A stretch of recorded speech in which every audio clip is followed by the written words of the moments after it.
How do you play Magic: The Gathering?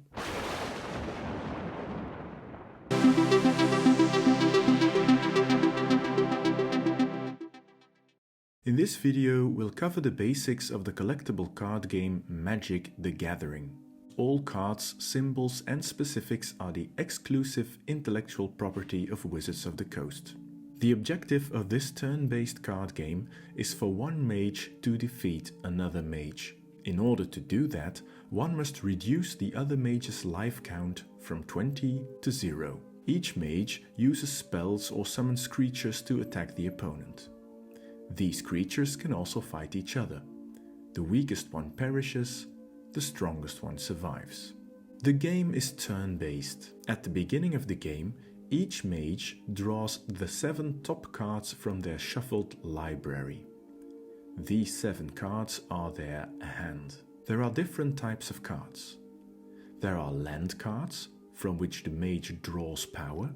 So in order to use all other type of cards, the mage needs plenty of land cards. We'll elaborate on that later.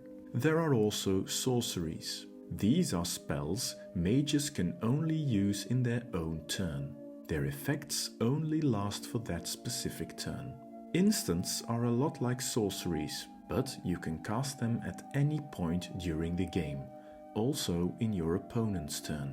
Apart from spells, a mage can also summon magical creatures. Once summoned, they remain in play until they are killed. Each creature has attack and defense stats, which we will cover later on. Other cards include enchantments, which are spells that you can only cast in your own turn but that remain in play, and enchant creatures, which are enchantments that affect one specific creature. Putting the cards from your hand into play is called summoning. The playing field looks like this. On the left side of your own zone, there is your stack of cards, your library. On the right is the graveyard, the place where you bury your cards once they have been played or have been killed. And of course, your opponent has the same view.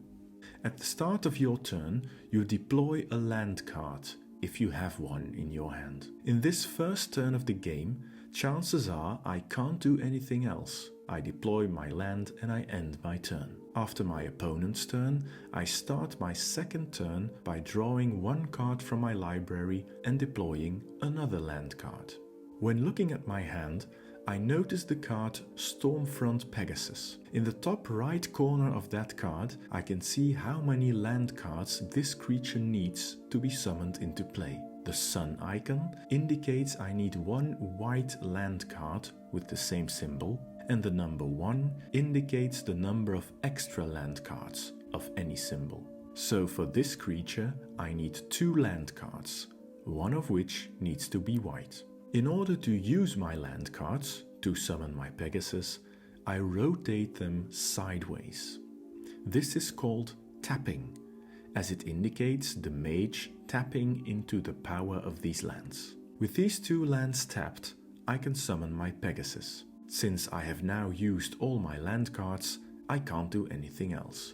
So I end my turn and let my opponent take over, who also summons a creature. At the start of my next turn, I untap all my cards, meaning I put them in their normal position again. And again, I draw a card from my library, this one. If possible, I deploy another land card.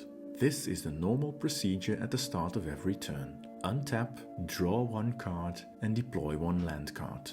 With my 3 land cards, I can summon another card. Femeref Knight needs 3 land cards, of which at least 1 has to be a white one. Since I have all the needed land cards, I tap them and summon Femeref Knight. Now let's have a look at attacking your opponent. Since I have summoned a number of creatures, I will use them to launch an attack.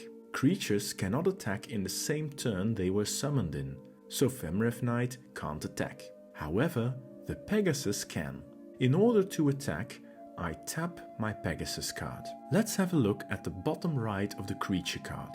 My Pegasus has an attack value of 2 and a defense value of 1. It's also a flying creature, which means it can only be intercepted by other flyers. Since my opponent doesn't have any flying creatures, my Pegasus attack causes my opponent to lose 2 of his 20 lives, since its attack value is 2. Because every player only has 20 lives to start with, it's often a good idea to use your creatures to intercept or block an enemy attack.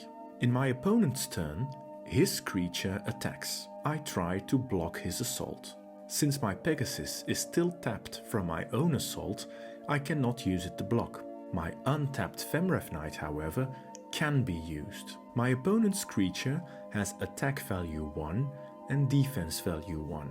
My creature's values are 2 for attack and 2 for defense. Since the Elf Druid's attack can't penetrate my Knight's defense, my Knight is not harmed.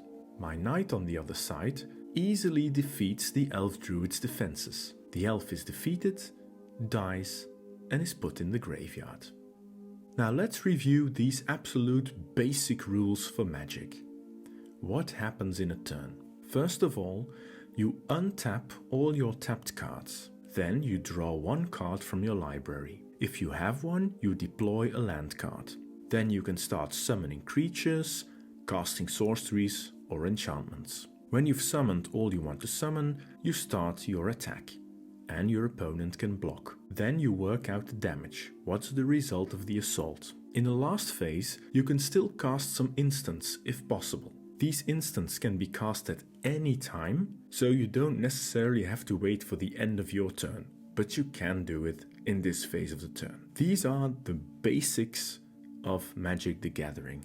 Of course, there are far more advanced rules out there, so start with these rules, and if you're interested, find out more on YouTube or on the internet in general. Thank you for watching. Don't forget to like this video, subscribe to our channel, and check out our other videos.